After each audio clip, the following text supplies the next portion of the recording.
नमस्कार दोस्तों, मैं डॉक्टर सुब्रता और आज इस वीडियो में आप लोगों से वायरल फीवर के बारे में हम लोग चर्चा करने वाले हैं और सभी तरह के वायरल फीवर के लिए एक क्लासिकल होम्योपैथिक मेडिसिन के बारे में आप लोगों को बताने वाला हूं, जिसका यूज कोविड-19 की केसेस में काफी अच्छा रहा और कहीं ना कहीं हम होम्योपैथ्स को उससे एक बहुत ही अच्छा रिस्पॉन्स भी देखने को मिला। जिस दवा का नाम है यूपेटोरियम, जिसका पूरा नाम है यूपेटोरियम परफोलिएटम। तो दोस्तों, जितने भी वायरल फीवर्स होती है like normal flu, swine flu, dengue, chikungunya या फिर ये कोविड-19, तो इन सभी वायरल फीवर में जो एक बेहतरीन होम्योपैथिक मेडिसिन मानी जाती है वो है यूपेटोरियम पर्फ। तो दोस्तों, खास तौर से ये जो वायरस होती है ये हमारा रेस्पिरेटरी ट्रैक्ट पे जाकर असर डालती है। पहले ये हमारा नाक के अंदर सेल्स में जाकर अटक जाती है, फिर उस सेल्स के अंदर घुसता है, फिर धीरे धीरे जैसे जैसे सेल डिवीजन होता है तो वायरस जो है वो धीरे धीरे जो है अपना नंबर्स को बढ़ाते रहता है, जिसे हम लोग वायरल रेप्लिकेशन कहते हैं। फिर तब वो जो वायरस से भरा हुआ सेल्स जब बढ़ते बढ़ते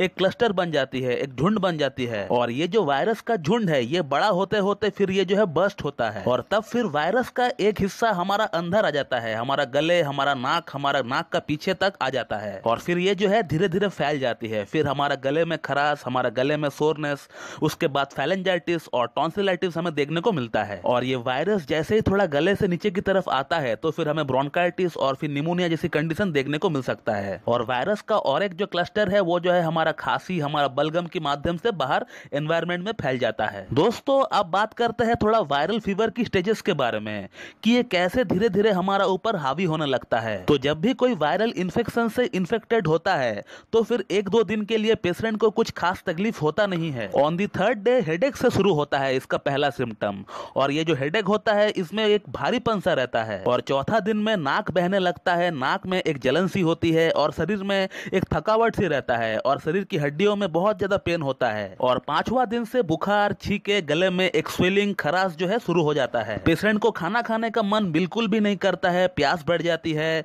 और पेशेंट को नौसिया, वोमिटिंग जैसे लगना शुरू हो जाता है। और इन पेशेंट का अगर जीभ देखा जाए तो फिर इन लोगों का जीभ में एक सफेद परत सी आ जाती है और आगे का 5-6 दिन तक जो है ऐसा ही चलता रहता है। थोड़ा कम बेसी भी हो सकता है, वो डिपेंड करता है आप कौन सा वायरस से इन्फेक्टेड हुए हैं। अगर आप सार्स कोविड-19 से इन्फेक्टेड होते हैं तो फिर ये जो सिलसिला है ये 14 डेज तक चल सकता है और अगर कहीं ये नॉर्मल फ्लू हुआ तो फिर ये जो है 7 दिन में पूरी तरह ठीक हो जाते हैं। अब ये वायरल फीवर की आने का टाइमिंग की अगर बात करें तो इसका कोई फिक्स टाइमिंग नहीं होता है, लेकिन अक्सर ये जो है दोपहर के लंच के बाद से बढ़ते हुए देखा गया है। तो फिर इस तरह की कंडीशन के लिए 3 होम्योपैथिक मेडिसिन का नाम हमारा जहन में जो आता है वो है ब्रायोनिया, चाइना ऑफिसिनालिस और जो लास्ट मेडिसिन है वो है यूपेटोरियम पर्फ। पहले ब्रायोनिया और चाइना ऑफिसिनालिस को ट्राई करना चाहिए। अगर ये 2 मेडिसिन से हमें रिजल्ट नहीं मिलता है तो फिर हम लोग जो है एट लास्ट यूपेटोरियम पर्फ को हम लोग इस्तेमाल में ला सकते हैं। और अब इन 3 दवाओं के बीच में 2 ऐसी होम्योपैथिक मेडिसिन भी है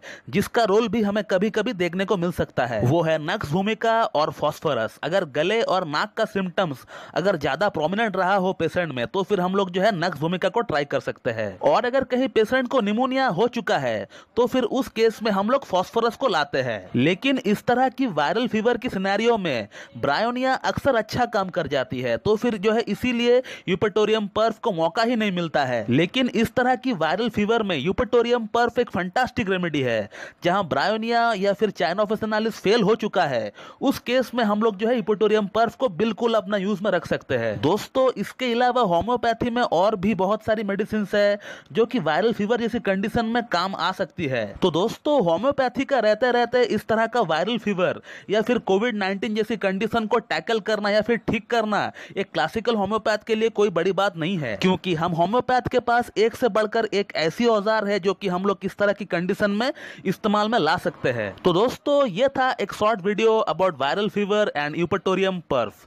तो दोस्तों, मैं उम्मीद करता हूं कि आप लोगों को मेरा ये वीडियो पसंद आएगी और मेरा ये जो वीडियो है आप लोगों के लिए लाभकारी साबित होगी। और इसी तरह मुझसे जुड़े रहने के लिए मेरा यूट्यूब चैनल होम्योकैट टिप्स को लाइक करें, शेयर करें, सब्सक्राइब करें और बेल आइकन को दबाना बिल्कुल भी ना भूलें दोस्तों। So thank you very much and have a good day.